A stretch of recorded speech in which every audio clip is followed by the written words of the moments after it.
Welcome to Kenton Teaches. Enjoy the video. You start by powering the Pa5 and getting straight to the display menu.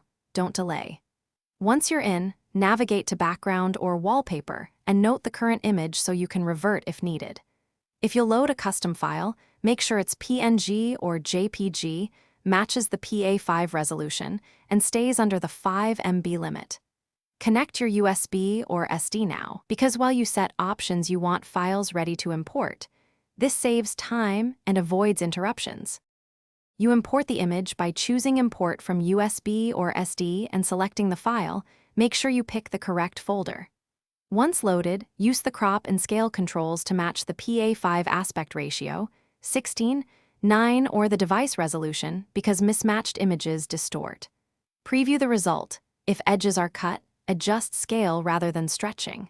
When satisfied, apply the change and keep the unit connected until you see a successful write or save confirmation. You finish by saving the new background to internal memory or a user bank and labeling it so you can recall it quickly later.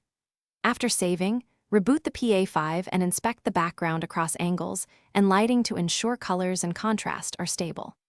If something goes wrong, for example, no image loads or you see artifacts, reformat the USB/SD to FAT32, resize the file to the supported resolution, and try another port. This fixes most read or compatibility errors.